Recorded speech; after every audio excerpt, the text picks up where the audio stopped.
Imagine a billionaire, a titan of industry, seemingly untouchable, brought to the very brink of financial ruin by a single contract. And not just any contract, but one with the streaming giant Netflix. How did a deal that was supposed to generate immense wealth almost bankrupt an entire empire? Today, we're diving deep into the hidden clauses and shocking fine print that turned a dream partnership into a living nightmare. Stay tuned, because the devil is truly in the details. Welcome back to the channel. Today's story is a cautionary tale for anyone in business, big or small. It starts with a billionaire, a name synonymous with shrewd investments and Midas-touch deals. This investor saw the future, and that future was streaming. They decided to build a new entertainment venture, and Netflix was positioned as the ultimate distribution channel, the golden ticket to a global audience. The initial buzz was electric.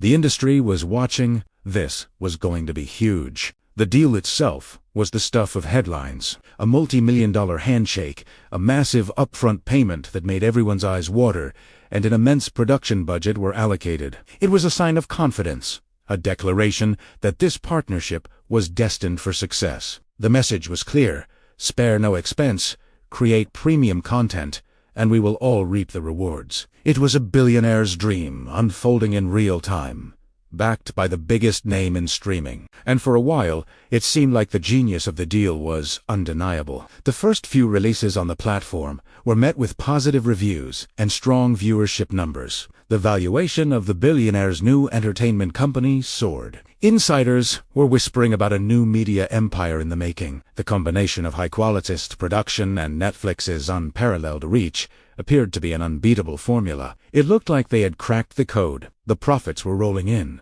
the stock was climbing, and our billionaire was being hailed as a visionary once again. But beneath this glossy surface of success, a contractual time bomb was ticking away, completely unnoticed. This is where our story takes a dark turn. The contract, celebrated for its massive upfront numbers, contained what we can only call Trojan horse clauses. The first and most critical was the Netflix first paradox. On the surface, it seemed logical.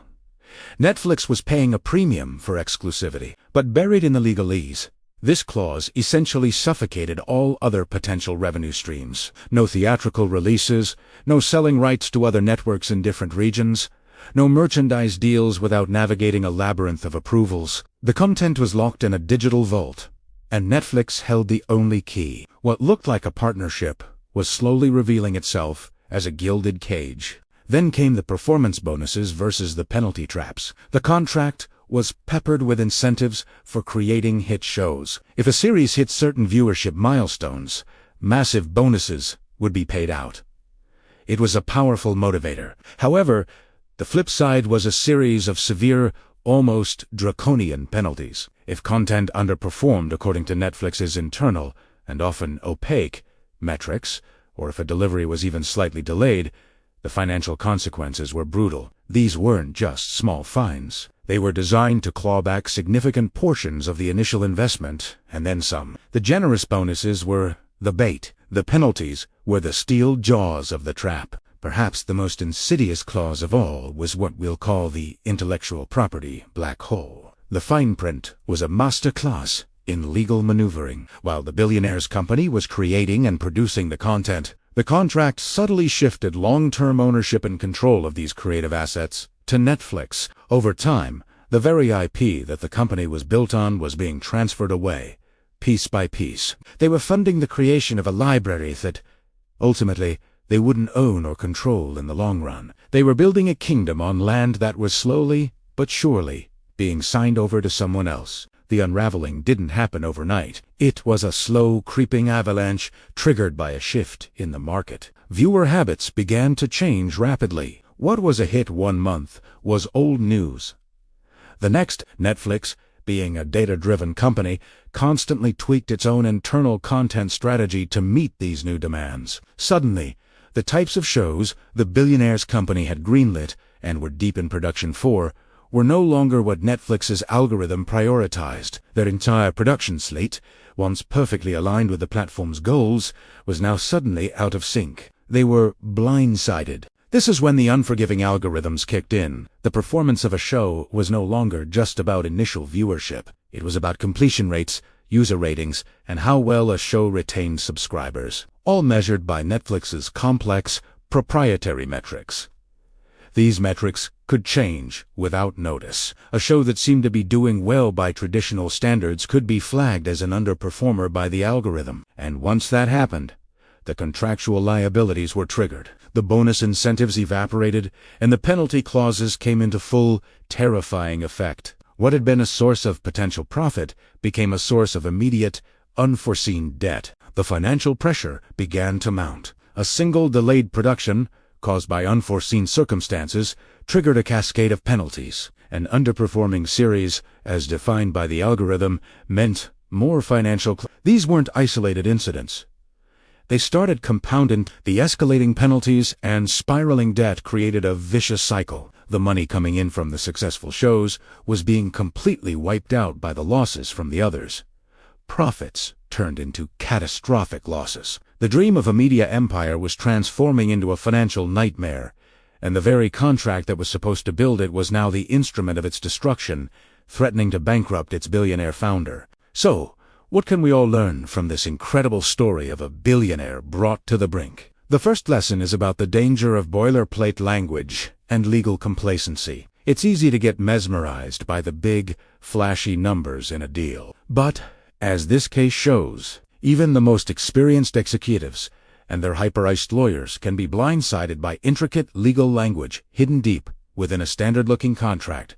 Never assume. Read every single word and question everything that isn't crystal clear. The most dangerous clauses are often the ones that look the most innocent. The second major takeaway is the critical importance of future-proofing contracts. The media landscape, and indeed the entire business world, is evolving at an unprecedented pace. A contract signed today needs to account for the market conditions of tomorrow. This means building in dynamic clauses, flexibility, and clear exit strategies. The billionaire's contract was rigid and assumed a static environment. When the market shifted, the contract didn't bend. It broke, and it took the company's finances with it. Your contracts should be living documents, not stone tablets. And finally, this serves as a stark reminder to conduct due diligence that goes far beyond the headlines. A deal's true value, or its hidden danger, is almost never in the big upfront payment or the impressive-sounding budget.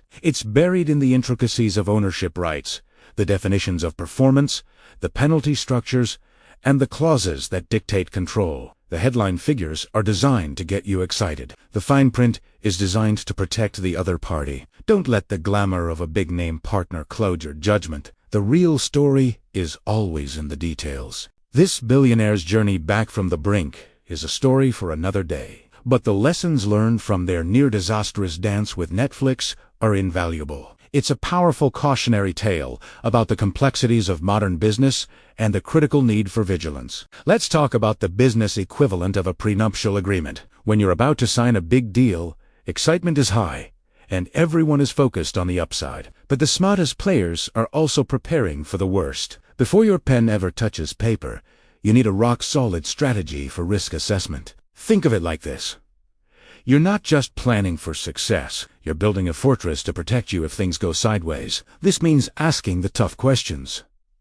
What happens if the market shifts? What if our partner's priorities change? What if this amazing opportunity turns into a financial black hole? Mapping out these potential pitfalls isn't pessimistic. It's professional. Now, you might think you can handle this yourself, especially if you're good at negotiating. But when the stakes are high, going it alone is a rookie mistake. This is where the power of independent legal counsel comes in. I'm not talking about your general family lawyer. I mean a specialized team whose entire world revolves around dissecting complex contracts. These are the experts who live and breathe the fine print. They're not emotionally invested in the deal like you are. Their only job is to protect your interests. They'll spot the hidden clauses, the vague language, and the potential loopholes that could cost you millions down the line. For high-stakes agreements, having this dedicated legal firepower isn't a luxury. It's absolutely non-negotiable. It's the shield that stands between you and financial disaster. So, how do you actually prepare for the unknown? You have to forecast the unforeseen. This sounds impossible, but there are practical steps you can take. Start by modeling potential downside scenarios. Run the numbers on what would happen if your sales projections are off by 50% or if a key supplier goes out of business. Work with your team to brainstorm every possible thing that could go wrong, no matter how unlikely it seems. Once you've identified these risks, you can build protective mechanisms right into the contract. This could mean including clear exit clauses that allow you to walk away with minimal damage, or performance-based milestones that ensure you're not locked into a failing partnership. It's about creating escape hatches and safety nets. This foresight is what separates the amateurs from the pros. The billionaire in our story learned this the hard way. But you don't have to. So, what's the ultimate takeaway? The next time you're facing a major contract, remember the story of the Netflix deal. Don't let the allure of a huge opportunity blind you to the potential risks. First, treat your contract negotiation like a business prenup, assessing every possible angle. Second, always bring in specialized, independent legal counsel to be your advocate and your shield. And third, actively forecast the worst-case scenarios and build protective clauses into your agreement. By taking these steps, you're not just signing a deal. You're securing your future and ensuring that your next big win doesn't become your biggest regret. It's the smartest investment you can possibly make. Thanks so much for watching. If you found this valuable, hit that like button and subscribe for more deep dives into the world of high-stakes business. See you in the next one.